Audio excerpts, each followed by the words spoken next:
के पूर्व मुख्यमंत्री हेमंत सोरेन की जमानत याचिका पर आज सुनवाई है। मामले में आज ईडी अपना पक्ष रखेगी। इससे पहले सोमवार को झारखंड हाईकोर्ट में सुनवाई हुई। आपको बताते चले कि अदालत ने इस मामले में सुनवाई की और सुप्रीम कोर्ट के अधिवक्ता कपिल सिब्बल ने हाईकोर्ट में हेमंत सोरेन की ओर से अपना पक्ष भी रखा। उन्होंने कहा कि बड़गाई की 8.86 एकड़ जमीन भूयारी है, इसका ट्रांसफर नहीं किया जा सकता है। मालिकाना हक भी इनके नाम पर नहीं है, दस्तावेज में इनका नाम भी नहीं है। ये दीवानी मामला है, ईडी के पास भी इसका सबूत नहीं है। सिब्बल ने कहा कि ईडी के पास इससे संबंधित दस्तावेज भी नहीं है। जमीन विवाद का मामला सिविल मैटर होता है, ना कि इसमें आपराधिक मामला बनता है। जमीन कब्जा और विवाद से संबंधित मामला पीएमएलए एक्ट के तहत नहीं आता है। इस मामले में प्रीडिकेट ऑफेंस नहीं है, क्योंकि पैसे का लेन देन भी नहीं हुआ है। उनकी ओर से बहस पूरी कर ली गई है और अब ईडी की ओर से पक्ष रखा जाएगा। 2.25 घंटे सुनवाई हुई। सुनवाई के दौरान कल्पना सोरेन भी कोर्ट में मौजूद रही हैं। जमीन के गलत तरीके से खरीद बिक्री के मामले में ईडी ने हेमंत सोरेन को 31 जनवरी को गिरफ्तार किया था और इस मामले में हेमंत सोरेन ने ईडी कोर्ट में 15 अप्रैल को जमानत याचिका दायर की थी। अब इस पर सुनवाई करने के बाद से 4 मई को ईडी कोर्ट ने फैसला सुरक्षित रखा था। ईडी कोर्ट में हेमंत की ओर से कहा गया था कि हेमंत सोरेन ने अपने पद का गलत इस्तेमाल किया है, जमीन फर्जीवाड़े में वो शामिल रहे हैं, जबकि हेमंत सोरेन की ओर से कहा गया था कि उनके खिलाफ मनी लॉन्ड्रिंग का मामला नहीं बनता है।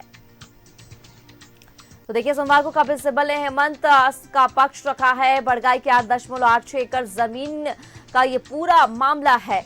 मालिकाना हक भी इनके नाम पर नहीं है। वकील की तरफ से कहा गया दस्तावेज में भी इनका नाम नहीं है। जमीन विवाद मामला सिविल मैटर होता है, ना कि इसमें आपराधिक मामला ये होता है। ये तमाम बातें जो है वो वकील की तरफ से रखी गई है। हेमंत सोरेन की जमानत पर आज फिर सुनवाई होने जा रही है। मामले में आज ईडी को अपना पक्ष रखना है। तो सोमवार को कपिल सिब्बल ने हेमंत का पक्ष रखा था और आज कहा जा रहा है कि ईडी अपना पक्ष रखती हुई नजर आएंगी।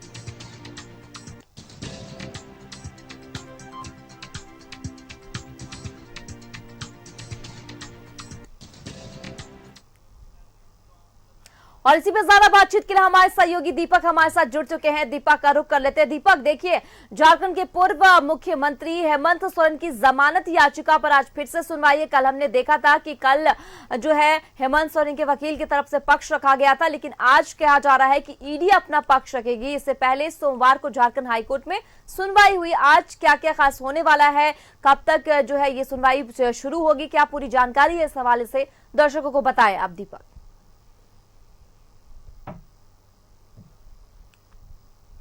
बिल्कुल 8 एकड़ 86 डिसमिल जमीन फर्जीवाड़ा मामले को लेकर ईडी ने पूर्व मुख्यमंत्री हेमंत सोरेन को 31 जनवरी को गिरफ्तार किया और गिरफ्तार करने के बाद से जुडिशियल कस्टडी में भेजा गया है। 13 दिनों तक पूछताछ हुई थी रिमांड पर लेकर और उसके बाद से जब जुडिशियल कस्टडी में भेजा गया है तब से वो न्यायिक हिरासत में जेल में बंद है।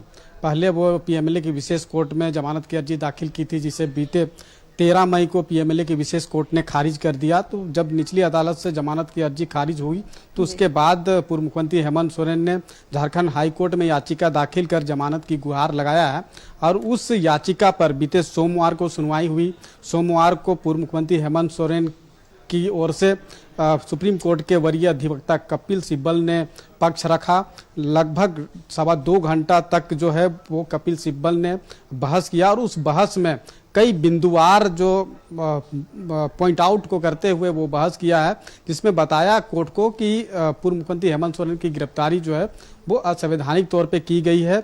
जिस जमीन की कब्जे का आरोप लगाकर ईडी ने गिरफ्तार किया है वह जमीन पूर्व मुख्यमंत्री हेमंत सोरेन के कब्जे में नहीं है और ना ही उससे संबंधित कोई दस्तावेज है और कोई भी दस्तावेज इस तरह का जो है वो ईडी के पास नहीं है। और जो भी कह सकते हैं कि साक्ष्य के तौर पर जो चार्जशीट किया गया है ईडी के द्वारा, उस पर भी जो है वो कहीं ना कहीं कपिल सिब्बल ने कहा है कि जो गिरफ्तारी की गई है वो असंवैधानिक तौर पे की गई है।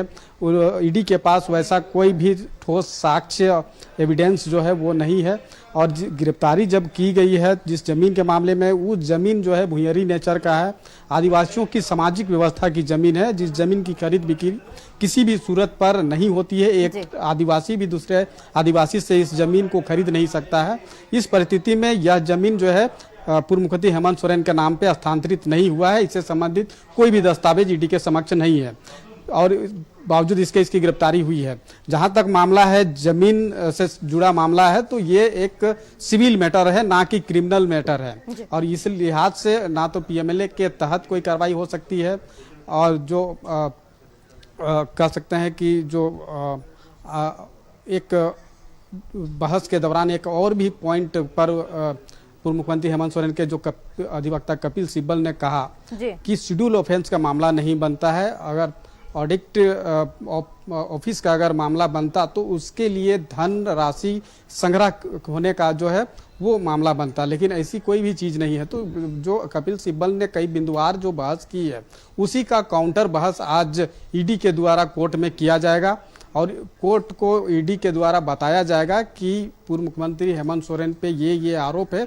और इससे संबंधित जो एविडेंस है वो ईडी के समक्ष है।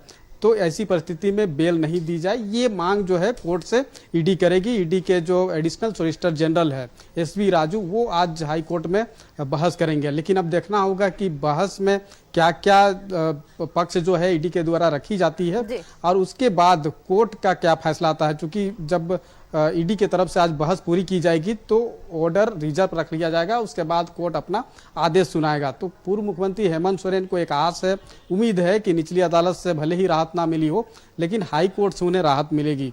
लेकिन अब देखना होगा, चूंकि झारखंड हाई कोर्ट में जब सुनवाई पूरी होगी उसके बाद कोर्ट का क्या फैसला आता है उस पर तमाम चीजें निर्भर करती है। तो इसके लिए तो फिलहाल इंतजार करना पड़ेगा। आज जो है ईडी अब बहस करेगी और बहस कितने देर तक करती है और बहस में क्या क्या पॉइंट आउट को इंगित करते हुए बहस करती है ताकि पूर्व मुख्यमंत्री हेमंत सोरेन को राहत ना मिले। तो ये हर संभव कोशिश जो है ईडी के द्वारा आज की जाएगी और तमाम बहस पूरी होने के बाद ही जब कोर्ट का आदेश आएगा उसका सभी को इंतजार भी रहेगा। जी बिल्कुल दीपक, तो देखिए हमने देखा था कि कपिल सिब्बल ने हाईकोर्ट में हेमंत सोरेन की ओर से अपना पक्ष रखा था। उन्होंने कहा था कि बड़गाई की 8.86 एकड़ जो जमीन है वो भूयारी है, इसका ट्रांसफर भी नहीं किया जा सकता। ये तमाम सफाई के तौर पे उनके वकील कहते हुए नजर आए थे। लेकिन अब बहरहाल अब देखना होगा कि ईडी जो है वो क्या कुछ कहती हुई नजर आती है। थोड़ा इंतजार करने की जरूरत है। चलिए इस पर नजर बनाए रखिएगा दीपक। फिलहाल अभी के लिए बहुत बहुत शुक्रिया आपका, आगे भी आपसे जानकारी हासिल करती रहूंगी। तो देखिए वकील की तरफ से क्या गया है कि वो भूयारी जमीन थी और ट्रांसफर भी नहीं किया जा सकता है। तो हेमंत की जमानत पर आज देखिए ईडी अपना पक्ष रखते हुआ नजर आएगा।